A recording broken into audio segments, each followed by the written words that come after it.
This is Democracy Now! I'm Amy Goodman. As we turn to the worst weather disaster in the history of the Southern Hemisphere, Cyclone Idai has caused extensive flooding and left behind what looks like inland oceans since it made landfall last Thursday, battering Mozambique, Zimbabwe, Malawi.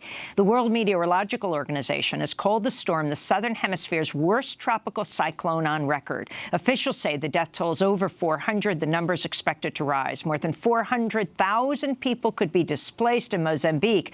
And President Filipe Nyusi said as many as 1,000 people may have been killed. The World Food Program warned of a major humanitarian emergency that's getting bigger by the hour. This is WFP Emergencies Director Margot van der Velden. Confronted with severe flooding and cyclone effects, 600,000 people affected, possibly even going up to 1.7 and more million people affected by cyclone and flooding. Communication completely broken, infrastructure severely damaged, particularly in the city of Beira, but also all the roads to Beira have been cut off. Rescue workers in the flooded city of Beira struggled to reach survivors who clung to trees or pleaded for help from rooftops after 90% of the coastal city, which is home to 500,000 people, was destroyed. This is a survivor of the cyclone in Beira. There is someone up there. There's a big tree over there. This person is sitting on that tree since Friday until today, without food or anything. How are they supposed to live? So I'm going there to help. There are other people needing help there, full of them actually. I already rescued my family, always using this canoe. Cyclone Idai dropped more than 2 feet of rain in parts of southeastern Africa, nearly a year's worth of rain in just a few days. An extreme weather event that climate scientists say is consistent with models of climate change. For more, we are joined by Dipti Bhatnagar by Democracy Now! Video stream. She's usually based in Maputo, Mozambique, where she's climate justice and energy coordinator at Friends of the Earth International, but is joining us from Penang, Malaysia. Welcome back to Democracy Now!, Dipti. Can you explain the extent of the damage? Thanks, Amy. It's really heartbreaking to be away from home at a time like this. But interestingly enough, we've been at a climate justice meeting here in Penang, Malaysia. And back home, our communities, our people are getting battered from all sides by this disaster. So, of course, as you said right now, the cyclone Idai has hit the coast, and then it's gone inland into Zimbabwe and Malawi and affecting hundreds of thousands of people and wiping out 90% of the city of Beira. I live in the south, in the capital in Maputo, and that area has not been hit. But we are in touch with people in Beira, family, friends, family of colleagues who have been hit. And we are still waiting for information from a lot of people that we haven't heard from. And of course, this is a huge disaster to have hit Mozambique. And already about 2 weeks ago, when I was home, we heard of a lot of flooding happening in the Tet province, which is the Zambezi River Basin. So basically, there are 2 river basins that have been affected by flooding, and people sort of trapped in between. And some of it is related to the cyclone, and some of it is related to rain upstream in the catchment and the dams in Zimbabwe letting go of water, and that's also affected a lot of people.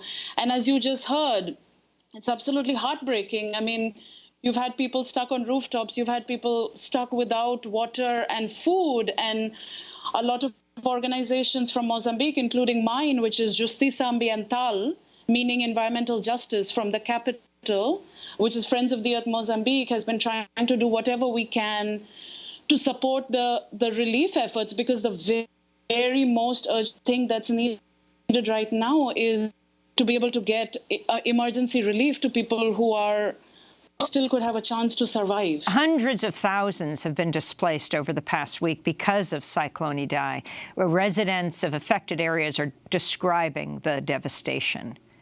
I thought we would all be dead. My home collapsed and my daughter had... I was with my children inside our home, talking because it was raining, and then we heard the mountain exploding, and then the water started flowing through the streets and arrived at our house, and we had to run away. Here, we don't have anything to eat here. No food, nothing. It's a problem. At night, we don't eat. We don't even have a blanket to cover ourselves with. We only have the clothes we are wearing. It's hard to die. We want to live, but we suffer. We have been suffering until today.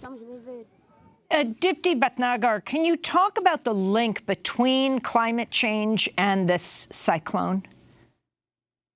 Absolutely, Amy. I think, there always have been cyclones in the Indian Ocean, but the intensity of it is getting much stronger and the breadth of it is getting a lot stronger. So I'm wearing a T-shirt which shows you the map of Mozambique, and of course you see Madagascar, which actually protects Mozambique from these types of events in the Indian Ocean. But as the intensity has increased due to warming oceans and due to the climate crisis, this type of extreme weather event is impacting and hitting with so much more intensity. So we, in Mozambique, we've always known that we are going to be really impacted by climate change. We are a downstream country. We are a very, very flat country, and we have faced floods before, and we knew that this is going to be our fate, that as the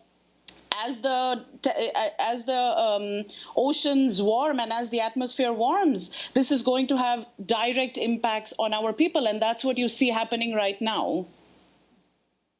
Kenyan author Shailya Patel called out ExxonMobil over its involvement in Mozambique amidst the climate disaster, writing, ExxonMobil, which is developing giant gas deposits off northern Mozambique, said it would donate $300,000 to relief efforts. ExxonMobil's 2018 quarterly profits, $6 billion. $300,000 is less than 7 minutes of their 2018 profits.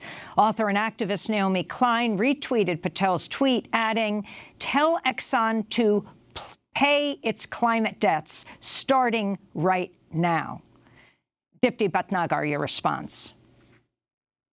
I absolutely agree with that analysis from Shailja and from Naomi. Mozambique did not create this climate crisis. Our people have contributed almost nothing to the climate crisis, but this is the irony of the climate crisis, that it affects those who did not do anything to create it, and it affects those the most. So the poorest and the most vulnerable people on the planet are going to be affected the most, and that's what's happening in Mozambique right now. And we really want to call out those who are responsible. So this is about the rich countries, Amy, where you are sitting at the moment, the United States. This is about Europe and Australia and Japan. And for years, your societies have built up, your societies using the fossil fuels. And now we know this is what it's caused in the atmosphere. So we call out the rich countries. Even the UK government has promised some amount of money, but the UK government just a few days ago has approved a new coal mine in their territory. So this is an absolute affront. We need to deal with the climate crisis. We need to stop dirty and harmful energies everywhere. But this is about historical responsibilities. So that needs to happen in the northern countries first, to stop fossil fuels, to stop dirty and harmful energies. And then, as you said, we don't want this in our countries either. So our organization, Justiça Ambiental, is fighting against that exploitation of gas in the very north of Mozambique, right under Tanzania. And it's ExxonMobil that's involved, it's Eni from Italy that's involved, and it's Anadarko, which is another U.S. corporation. And we have been working with a group of allies from all over the world because there is a huge rush for this gas field in Mozambique. And we are going to fight because we don't want dirty energy in our countries either. 70% of the people of Mozambique don't have access to electricity. And obviously, the situation is going to get much worse after this disaster because of how many power lines have been knocked off and because of how many villages have disappeared. But this is not the way to get energy. We don't have any more space to keep emitting these greenhouse gas emissions and to have this horrible, dirty energy, which is affecting people on the ground. We're pushing for repayment of the climate debt, which means we didn't create the crisis. So those who did, give us the finance to be able to actually deal with this on the ground. And, we want to fight for people-centered renewable energy for our people. That's the future that we want to see. And of course, this disaster has showed us that we need to be able to build up the resilience of our people. We need to have survival strategies for people, because the ocean is coming into people's houses. I mean, agriculture is going to start failing. We're seeing impacts intensifying all over the world. And how are the poorest and the most vulnerable people who don't have these strategies of survival, how are they actually going to live? So this is what we are fighting for: repayment of the climate debt, stop the dirty and harmful energies, and let's have an energy transformation towards people-centered renewable energy. That's what we're fighting for. Dipti Bhatnagar, I was wondering if you can end by talking about the significance of the climate school strike led by Greta Thunberg in Sweden, who's just been nominated for a Nobel Peace Prize, the 16-year-old climate activist. Millions of young people walked out of schools across the world. And also what's happening in the United States with this new Congress, the most diverse Congress in U.S. history, with Alexandria Ocasio-Cortez, the New York Congress member, pushing for the Green New Deal. What this looks like from your vantage point in Mozambique and right now in Malaysia, where you're at a climate summit, the same country that's historically the biggest greenhouse gas emitter, and where President Trump has pulled the United States out of the UN climate summit and the Paris Peace Accord. Well, not the summit. They go to push fossil fuels, but the Paris Climate Accord. Absolutely. That's a wonderful question. Actually, we've been meeting with some of the Malaysian activists who organized the strike in the city of Penang last week on Friday. And I think it's wonderful what's happening across the world, initiated from Greta Thunberg in Sweden, who our team from Friends of the Earth were with her, and allies were with her in the Poland UN climate negotiations last December. I think it's absolutely wonderful. And what she's saying about system change is very, very critical, because that is what is going to take.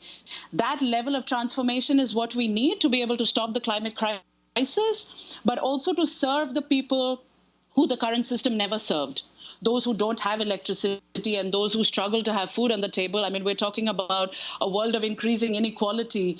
So we, as Friends of the Earth Mozambique, as Friends of the Earth International, we are really pushing for this transformational agenda, and I was really happy to see Greta actually talking about it.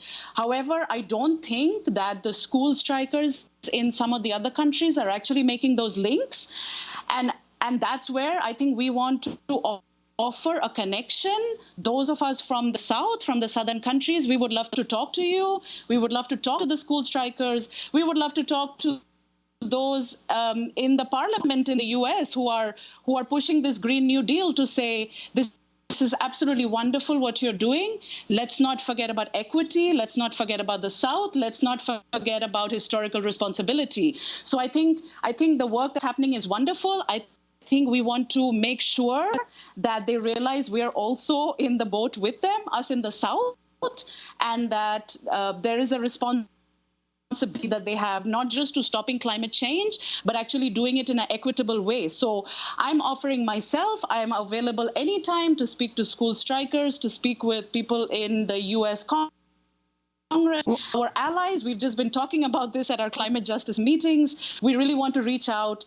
We really need to strengthen the narrative of equity and of historical responsibility within the climate strikes, within the Green New Deal. I think there are wonderful opportunities, but Dipti, I think we need to remember the South. I want to thank you very much as you talk about remembering the South. Dipti Bhatnagar, with Friends of the Earth International, Climate Justice and Energy Coordinator, usually based in Maputo, Mozambique, but joining us now from a climate justice conference in Penang, Malaysia.